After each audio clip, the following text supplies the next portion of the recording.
Hello hello, ഞാൻ ലാലാണ്. Hello സാറേ, ലാലേട്ടാ, എനിക്ക് ഒരു അബദ്ധം പറ്റിയാണ്. ഞാനത് അതൊന്നും കുഴപ്പമില്ല. No problem. അത് കഴിഞ്ഞ കാര്യമല്ലേ. അതെ, എന്നാലും ഞാൻ ചെയ്യാൻ പാടില്ലായിരുന്നു. ഒന്നും ചെയ്യാനില്ല. അതെ, ഞാനത് ചെയ്യാൻ പാടില്ലായിരുന്നു. അല്ല, അതിപ്പോ എനിക്ക് ഇത് എന്തറിയോ, നമ്മളെ ഒരു 5 മണിക്കോ അല്ലെ 6 മണിക്കോ ഒരു പോസ്റ്റ് ഇടുന്ന പറയുന്നു, നമ്മൾ ഇട്ടോളാൻ പറയുന്നു. അതിന്റെ ഫംഗ്ഷന് കയറുന്നു. അതിന്റെ ഇടയ്ക്ക് എന്താണ് ന്യൂസിൽ വരുന്നതെന്ന് എനിക്കറിയില്ല. അറിഞ്ഞൂടാത്തൊരു കാര്യം സംസാരിക്കുന്നു. അത് ഞാൻ പറയാം, എനിക്കറിയില്ല ന്യൂസിൽ എന്താണ് പറഞ്ഞിരിക്കുന്നത്. അപ്പൊ അറിഞ്ഞൂടാത്തൊരു കാര്യം ഞാൻ നിങ്ങളോട് സംസാരിക്കാൻ പറ്റില്ല. അതുകൊണ്ടാണ് ഞാൻ പറഞ്ഞത് എനിക്കറിയില്ല, അറിഞ്ഞിട്ട് പറയാന്ന് പറഞ്ഞു.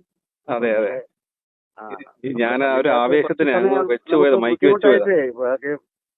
അതായത് പിടികെട്ട് കൊള്ളാവുന്ന കണ്ണി കൊണ്ടു. വേറെ കുഴപ്പമൊന്നുമില്ല. ഞാനൊരു ആവേശത്തിന് മൈക്ക് വെച്ചായിരുന്നു. എന്ത് ചെയ്യാൻ പറ്റും ഇവർക്ക്? മാധ്യമം അങ്ങനെയാണല്ലോ. ഇപ്പൊ ഒന്നും കിട്ടിയില്ലേ നിങ്ങളെ കയറി പിടിച്ചു, ഇത്രയേ ഉള്ളൂ. വേറെ എന്ത് ചെയ്യാൻ? കൈ ലോക്കായി. ഞാൻ പക്ഷെ നോക്കി വെച്ചിട്ടുണ്ട്. മാധ്യമപ്രവർത്തകന്റെ മൈക്ക് കണ്ണിൽ തട്ടിയതും അതിന് നടൻ മോഹൻലാൽ നൽകിയ മറുപടിയുമാണ് ഇപ്പോൾ സമൂഹ മാധ്യമത്തിൽ വൈറൽ. മോഹൻലാലിന്റെ സ്ഥാനത്ത് മറ്റാരാണെങ്കിലും പ്രതികരണം ഇതുപോലെയാകില്ല എന്ന് ചൂണ്ടിക്കാണിച്ചാണ് സമൂഹ മാധ്യമങ്ങളിൽ പ്രതികരണങ്ങൾ നിറയുന്നത്. ഇന്നലെ GST ദിനാഘോഷ ചടങ്ങിൽ പങ്കെടുത്ത് ടാഗോർ തിയേറ്ററിൽ നിന്ന് പുറത്തിറങ്ങുന്നതിനിടെയാണ് മാധ്യമപ്രവർത്തകന്റെ മൈക്ക് മോഹൻലാലിന്റെ കണ്ണിൽ തട്ടിയത്. വേദന അനുഭവപ്പെട്ടുവെങ്കിലും എന്താ മോനെ ഇതൊക്കെ കണ്ണിലേക്ക് എന്നാണ് അദ്ദേഹം സംയമനത്തോടെ പ്രതികരിച്ചത്. വാഹനത്തിലേക്ക് കയറിയ ശേഷം അവനെ ഞാൻ നോക്കി വെച്ചിട്ടുണ്ട് എന്ന് തമാശ രൂപേണ നടൻ പറയുന്നുമുണ്ട്. മോഹൻലാലിന്റെ മകൾ വിസ്മയുടെ സിനിമാ പ്രവേശനവുമായി ബന്ധപ്പെട്ട പ്രതികരണത്തിനായാണ് മാധ്യമപ്രവർത്തകർ താരത്തെ സമീപിച്ചത്. ഒന്നും പറയാനില്ല എന്ന് പറഞ്ഞ് കനത്ത പോലീസ് കാവലിനിടെ കാറിലേക്ക് കയറുമ്പോഴാണ് തിക്കിലും തിരക്കിലും പെട്ട് 24 ചാനലിന്റെ മൈക്ക് ID മോഹൻലാലിന്റെ കണ്ണിൽ തട്ടുന്നത്. ഇത് ദൃശ്യങ്ങളിൽ വ്യക്തവുമാണ്. നിമിഷങ്ങൾക്കകം തന്നെ സോഷ്യൽ മീഡിയയിൽ ഈ ദൃശ്യങ്ങൾ വൈറലുമായി. മറ്റേതെങ്കിലും നടനായിരുന്നുവെങ്കിൽ ഇപ്പോൾ സീൻ വേറെയായിരുന്നേനെ എന്നാണ് സോഷ്യൽ മീഡിയ ഈ ദൃശ്യങ്ങൾ കണ്ട് അഭിപ്രായപ്പെട്ടത്. മോഹൻലാൽ ആയതുകൊണ്ട് മാത്രമാണ് മൈക്ക് വെച്ച് കണ്ണിൽ കുത്തിയിട്ടും ഇത്ര ക്ഷമയോടെ പ്രതികരിച്ചത് എന്നും ആളുകൾ അഭിപ്രായപ്പെടുന്നുണ്ട്. പ്രതികരിക്കാൻ താല്പര്യമില്ലാത്തവരുടെ വായിലേക്ക് മൈക്ക് കുത്തിക്കയറ്റുന്ന മാധ്യമ പ്രവർത്തകരോട് ഇത്തരത്തിൽ ക്ഷമ കാണിക്കേണ്ട കാര്യമില്ല എന്ന് രോഷം കൊള്ളുന്നവരും ഇക്കൂട്ടത്തിലുണ്ട്. അതിനിടെ ഫേസ്ബുക്കിലെ എഴുത്തുകളിലൂടെ ശ്രദ്ധേയനായ സന്ദീപ് ദാസ് മോഹൻലാലിനെ കുറിച്ച് പങ്കുവച്ച കുറിപ്പും ശ്രദ്ധ നേടുകയാണ്. കുറിപ്പ് ഇങ്ങനെയാണ്: തന്റെ കണ്ണിൽ മൈക്ക് കൊണ്ട് കുത്തിയ മാധ്യമ പ്രവർത്തകനോട് ദേഷ്യപ്പെടാതിരുന്ന മോഹൻലാലിനെ കണ്ടപ്പോൾ ഞാൻ ഓട്ടോ എന്ന സിനിമയെക്കുറിച്ച് ഓർത്തുപോയി. ലാൽ അവതരിപ്പിച്ച സുധി എന്ന കഥാപാത്രത്തെ വിളമ്പി വെച്ച ഭക്ഷണത്തിന്റെ മുന്നിൽ വെച്ച് അപമാനിക്കുന്ന രംഗം ആ സിനിമയിലുണ്ട്. അതിനു പിന്നാലെ വേദന കടിച്ചമർത്തി ശാന്തനായി നടന്നു നീങ്ങുന്ന സുധിയെ മറക്കാൻ ആർക്കെങ്കിലും കഴിയുമോ? കേരളത്തിലെ ജേർണലിസ്റ്റുകളോട് ചില ചോദ്യങ്ങൾ ചോദിക്കാനുണ്ട്. ഇത് എന്ത് തരം മാധ്യമ പ്രവർത്തനമാണ്? ഒരു സെലിബ്രിറ്റിയോട് മര്യാദയില്ലാതെ പെരുമാറുന്ന നിങ്ങൾക്ക് സാധാരണക്കാരുടെ ശബ്ദമാകാനും അവരോട് നീതി കാട്ടാനും സാധിക്കുമോ? മാധ്യമങ്ങളുടെ വേട്ട ഏറ്റവും കൂടുതൽ അനുഭവിച്ചിട്ടുള്ള ഒരാളാണ് മോഹൻലാൽ. ലാലിനെ കുറിച്ചുള്ള ഗോസിപ്പ് എഴുത്ത് ഉപജീവന മാർഗമായി സ്വീകരിച്ച ആളുകളെ കണ്ടിട്ടില്ലേ? ലാലിനെ തെറി വിളിക്കുന്നതിന് വേണ്ടി മാത്രം ജീവിക്കുന്ന യൂട്യൂബർമാരെയും വ്ളോഗർമാരെയും നമുക്ക് പരിചയമില്ലേ? മോഹൻലാലിന്റെ ഫോട്ടോ ലൈംഗിക പീഡന വാർത്തയോടൊപ്പം അനാവശ്യമായി പ്രസിദ്ധീകരിച്ച സംഭവം വരെ ഉണ്ടായിട്ടുണ്ട്. ലാൽ അതും ഗൗനിച്ചിട്ടില്ല. തുടരും എന്ന സിനിമയുടെ സംവിധായകനായ തരുൺ മൂർത്തി ഒരു അഭിമുഖത്തിൽ വെളിപ്പെടുത്തിയിരുന്നു.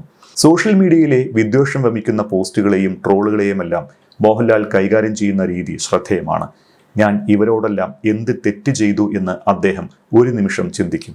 എന്നിട്ട് ട്രോളുകളെ അവഗണിക്കും. ഭൂമിയോളം ക്ഷമിക്കണം എന്നൊരു പ്രയോഗം മലയാള ഭാഷയിലുണ്ട്. മോഹൻലാലിനോളം ക്ഷമിക്കണം എന്ന പുതിയ പ്രയോഗം കൂടി നമ്മുടെ പദാവലിയിലേക്ക് ചേർക്കാമെന്ന് തോന്നുന്നു. ലാലിന്റെ കണ്ണിൽ മൈക്ക് കൊണ്ട് കുത്തിയ മാധ്യമ പ്രവർത്തകനോട് ഒന്നേ പറയാനുള്ളൂ: നിങ്ങൾ തെറ്റ് തിരുത്തുമെന്ന പ്രതീക്ഷയില്ല, പക്ഷേ ലാലിന്റെ കണ്ണിൽ തൊട്ട് കളിക്കരുത്. പത്മരാജന്റെയും സിബി മലയിലിന്റെയും പഴയകാല സിനിമകൾ എടുത്തു നോക്കൂ. ലാലിന്റെ കണ്ണുകളിലേക്ക് സൂം ചെയ്യുന്ന നിരവധി ഷോട്ടുകൾ കാണാം. പൃഥ്വിരാജിന്റെയും ജിത്തു ജോസഫിന്റെയും സിനിമകൾ കണ്ടു നോക്കൂ. ആ മിഴികളെ ഒപ്പിയെടുക്കാൻ അവരും ശ്രമിക്കുന്നത് കാണാം. ലാലിന്റെ കണ്ണുകൾ മലയാളികളുടെ പൊതുസ്വത്താണ്. അവയിൽ വിടരുന്ന അഭിനയത്തിന്റെ മാജിക്കിനെ എല്ലാ തലമുറകളും പ്രണയിക്കുന്നുണ്ട്. ആ കണ്ണുകൾ കോലിട്ട് കുത്താനുള്ളതല്ല, സ്ഫടികപാത്രം പോലെ സൂക്ഷിക്കാനുള്ളതാണ്. ഇങ്ങനെ പറഞ്ഞാണ് കുറിപ്പ് അവസാനിക്കുന്നത്. സനൽകുമാർ പത്മനാഭൻ സമൂഹത്തിൽ പങ്കുവച്ച കുറിപ്പും ഏറെ ശ്രദ്ധേയമാണ്. മോഹൻലാലിന്റെ സിനിമാ സെറ്റിലുണ്ടായ ചില അനുഭവങ്ങൾ കൂടി പരാമർശിച്ചുകൊണ്ടായിരുന്നു കുറിപ്പ്. കൈക്ക് പരിക്കേറ്റിട്ടും തന്റെ അഭാവത്തിൽ ഷൂട്ട് മുടങ്ങരുത് എന്ന് കരുതി പരിക്കേറ്റ കൈയിൽ കെട്ടുമായി ദേവാസുരത്തിന്റെ ക്ലൈമാക്സ് ഷൂട്ടിന് ഇറങ്ങവേ ആൾക്കൂട്ടത്തിൽ ഒരാൾ തിക്കും തിരക്കിനിടെ യഥാർത്ഥ പരിക്കല്ല മേക്കപ്പാണെന്ന് കരുതി പരിക്കേറ്റ കൈയിൽ പിടിച്ചു വലിച്ചു. എല്ലുപൊടിയുന്ന വേദന ഉള്ളിലൊതുക്കി ഒന്നും സംഭവിക്കാത്ത രീതിയിൽ നിന്നുകൊണ്ട് തന്നെ ആ സാഹചര്യത്തെ നൈസായി ഡീൽ ചെയ്യുകയായിരുന്നു മോഹൻലാൽ.